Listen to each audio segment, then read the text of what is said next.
Hello and most welcome to 1919 of the series. Now we have the pleasure of having a new article. The Rider on the White Horse, a study of Revelation by Mathias Rissi.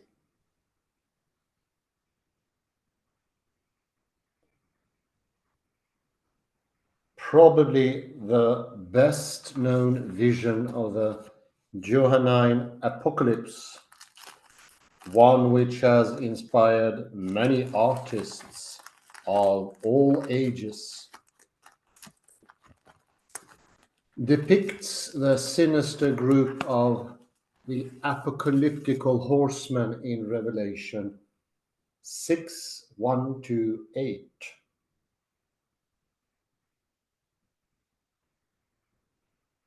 As clearly as their forms are described, and as impressively as they have spoken to the church through the centuries. The question of the significance of the rider of the white horse has still not been answered definitely.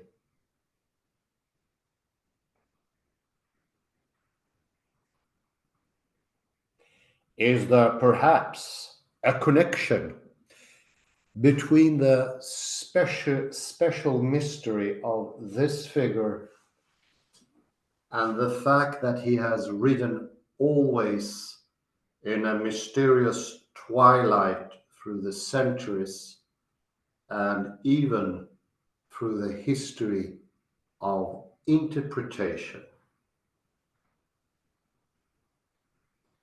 Maybe we could have the text a little bit larger as well. 200. It is not necessary to cite all the interpretations given in the history of the church, but only to sketch some notable solutions worthy of consideration.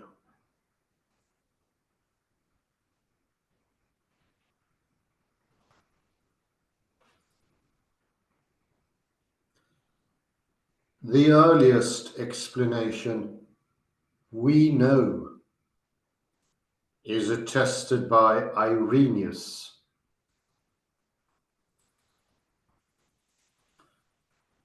John speaks of Christ in his revelation. He went forth conquering and to conquer. This interpretation appears again and again in numberless variations.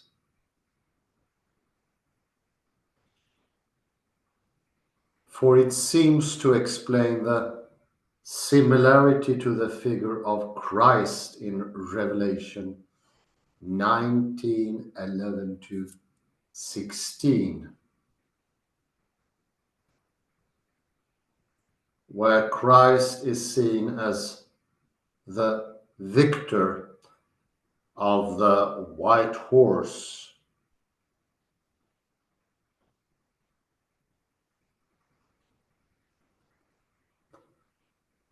A variant of this motif is the interpretation of this rider as the victorious proclamation of the gospel.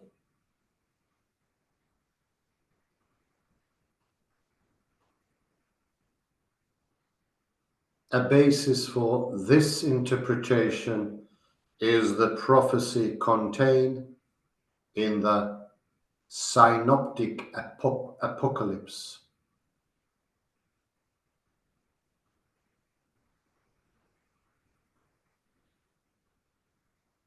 And the gospel must be proclaimed to all nations first.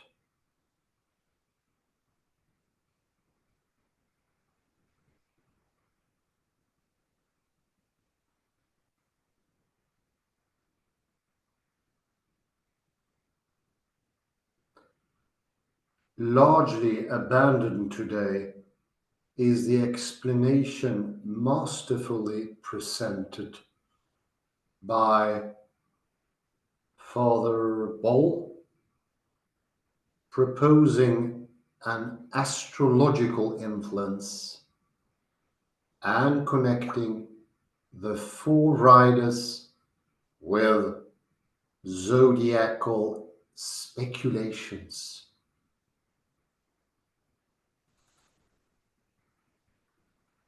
Zodiacal speculations. Zodiacal speculations. Hooray!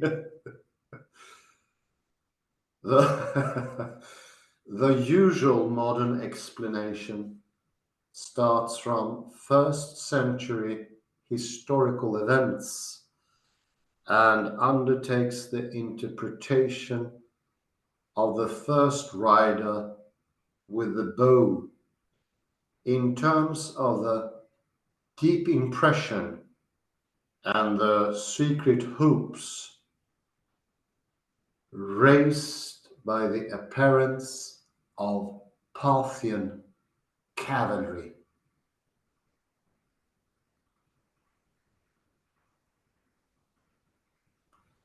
Specifically by the victory of Vologasos in AD 62.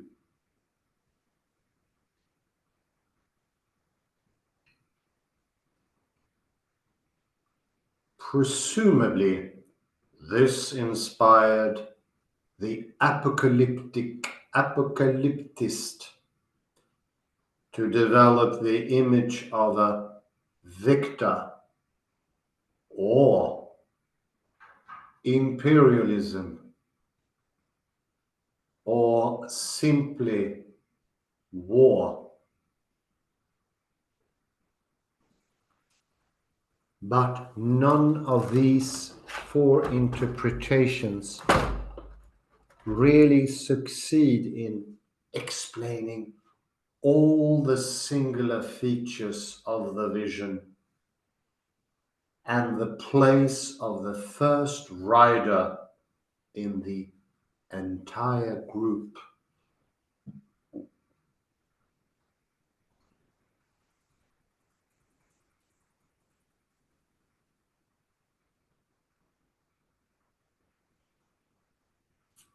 In all four pictures, the rider is characterized by three marks of his essence and function.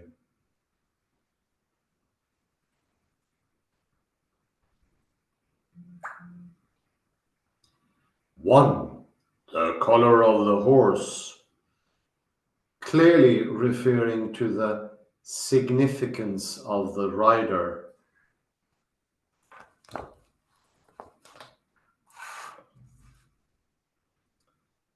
Two, a symbol disclosing his purpose, bow, sword, balance, name. And three, an interpretation of his activity, conquering, taking peace from the earth, raising the price of food, killing.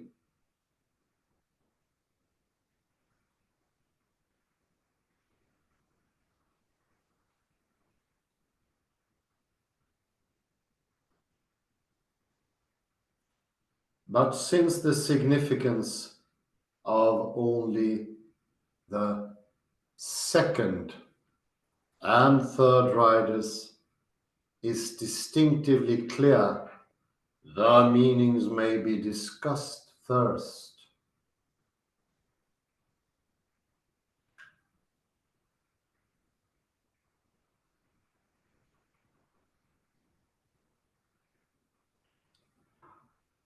The second rider is said to be given power to take peace from the earth and to make men or nations slaughter one another.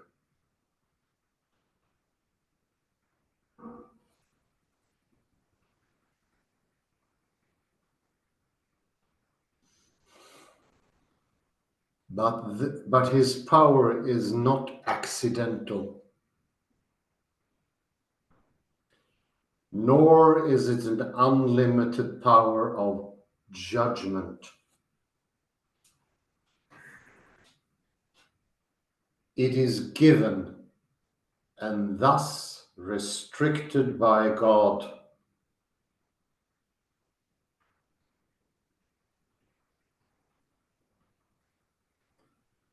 This is the conviction of the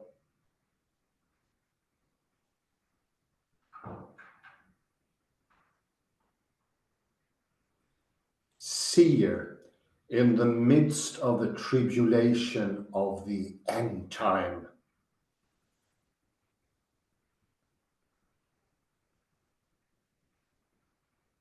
The color of the horse, the color of blood or fire.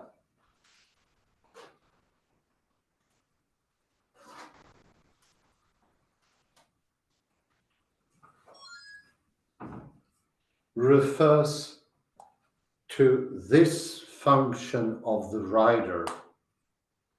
Quite clear too is the significance of the sword. Of the sword. Of the sword. Of the sword. The rider of the red horse is the invisible spiritual power who, in the end time, incites men to the sacrificial cult of murderous wars. Wars. Wars. Boss.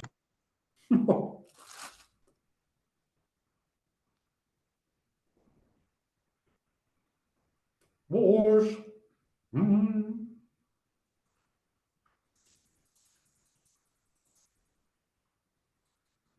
There are no cogent references to any contemporary historical events.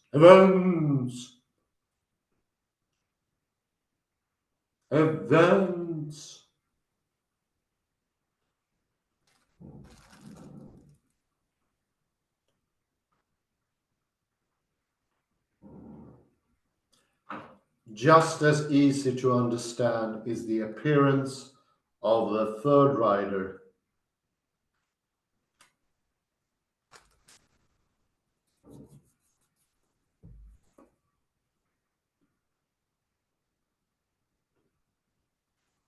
His sign is the balance or scale. Weighing food is a prophetic announcement of famine.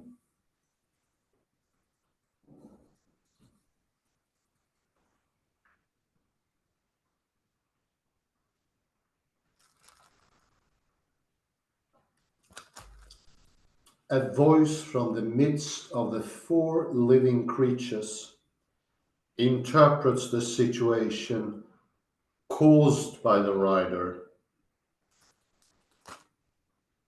The prices of necessary daily provisions are raised to incredible sums.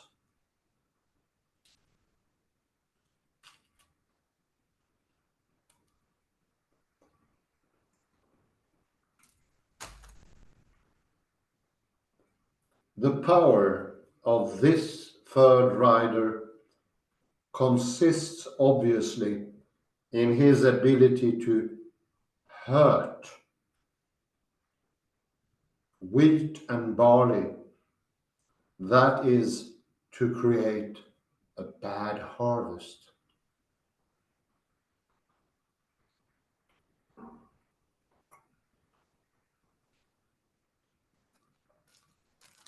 Thus far, all is clear.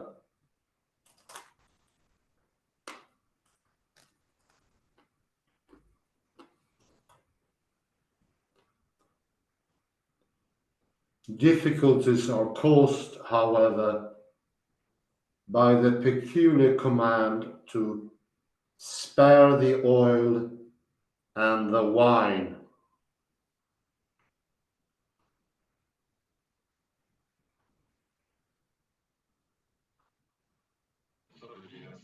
A summary, perhaps? The wine, maybe it can end with weather, something like that. Okay. Many attempts to understand this warning have been made, but few are convincing. The search for corresponding, contemporary, historical evidence is almost completely abandoned today, and rightly so, whereas the astrological interpretation still persists. This latter explanation refers to the use of astrological, meteorological texts predicting weather conditions for the year of the zodiacal sign of the balance that will hurt the corn but create an abundance of olives and grapes. Nami, nami, nami. Grapes, grapes. It's the ancestor of wine. So if you can put a note for grapes here.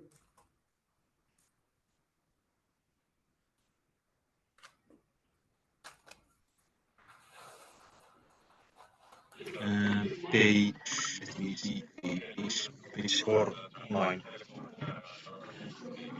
4, 9. Four nine. What was the number of the first page? Let me see. Let me see what is the page number here. 407. 407 is the first page. 407. 409. Thank you very much.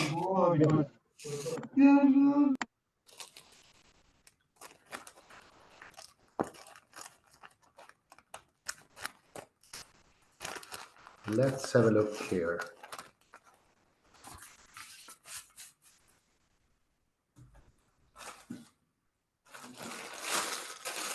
So we can go to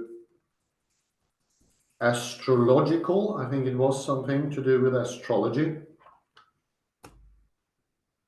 Aster, you find in the word asterisk. It means star. And astrology is the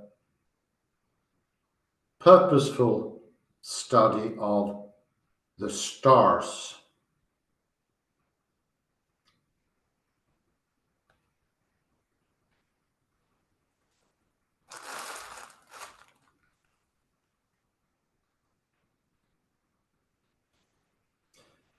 So, yeah, a bit down the page there, it was a mentioning that, not so far, no, it was correct. I was just saying, speaking to the listener, sorry.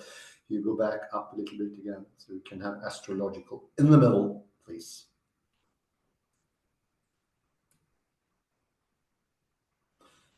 The search for corresponding contemporary historical evidence is almost completely abandoned today, and rightly so, whereas the astrological interpretation still persists. This latter explanation refers to the use of astrological meteorological texts predicting weather conditions for the year of the zodiacal sign of the balance that will hurt the corn, but create an abundance of olives and grapes. It has great truth to it. Grapes and olives vary by the season, vary by the year. This year, the Mediterranean, and especially the Eastern Mediterranean, had very mediocre harvests of olives. Also, the grapes were less than usual, but especially the olives. The astrological meteorological predictions are close to what Lorentz made. Konrad Lorenz, the discoverer of the butterfly effect, commonly or popularized as the butterfly effect, which is his actual name.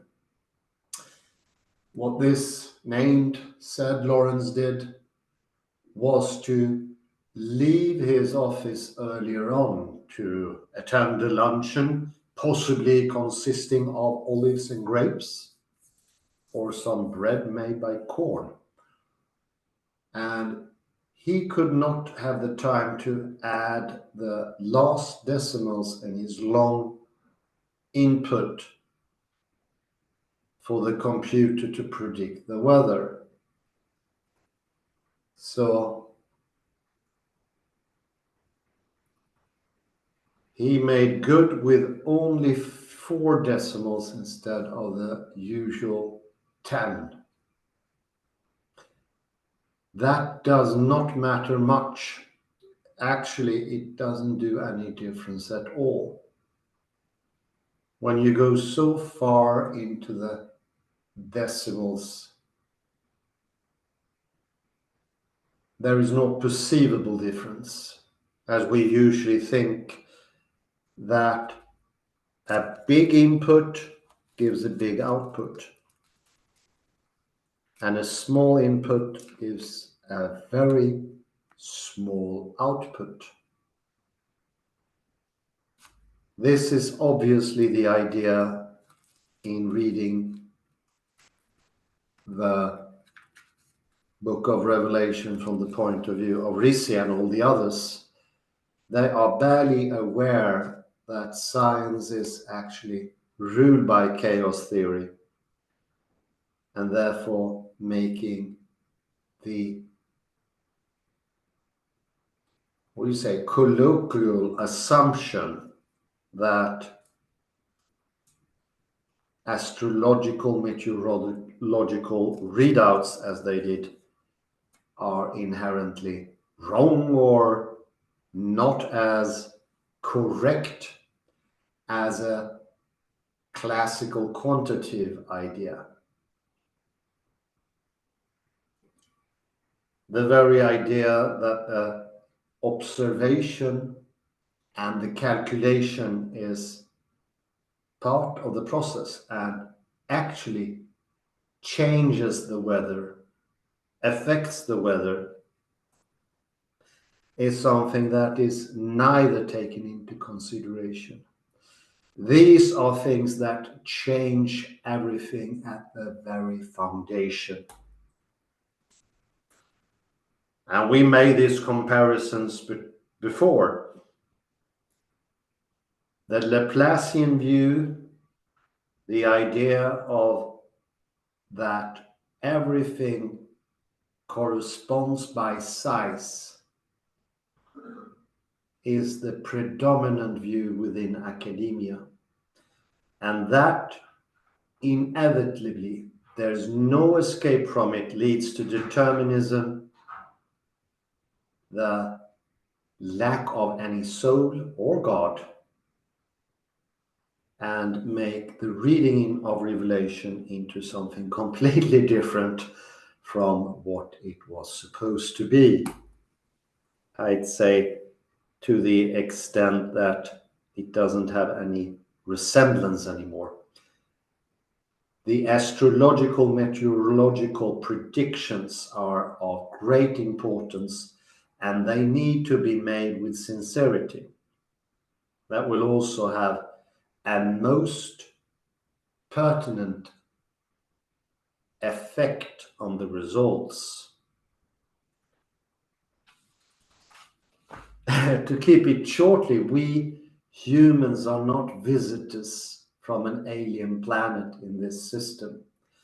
What we think or what we assume, and I would say what sort of attitude do we enter when we read a text or trying to understand it, changes everything. And one of the most extreme, and I say this is scientifically extreme, as far from science that you can ever come, is the idea that quantity is what is calling the shots. So to say, the more you can quantitatively add something, the more the effect would be. This is not correct.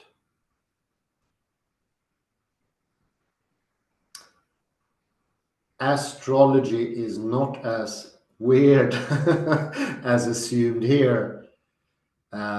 It will become weird, whoever reads it, if chaos theory and quantum mechanics is not added. There is no need for any footnotes to say it's weird. It lies in the common parlance already established, whoever the reader might be.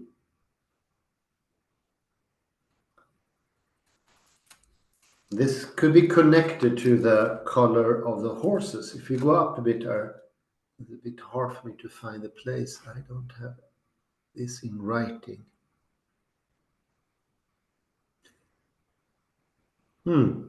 That is one thing that I've heard. Just as easy to understand is the appearance of the third rider. His sign is the balance or scale.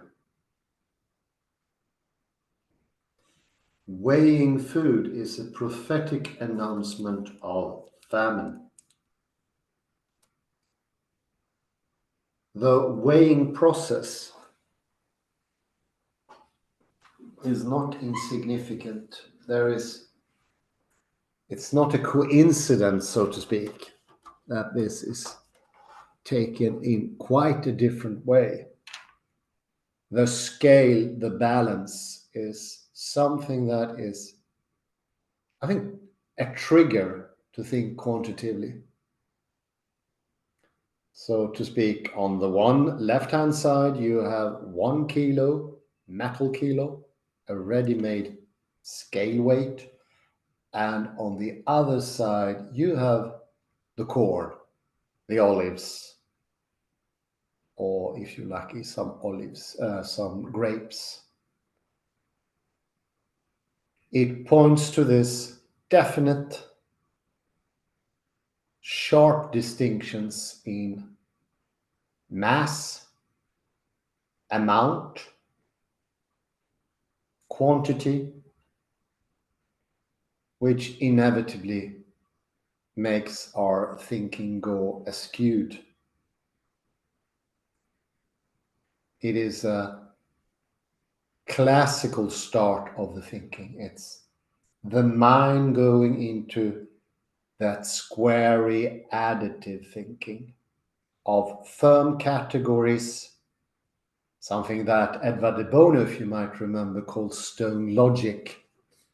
And stone logic is established, if not pointed out by any author.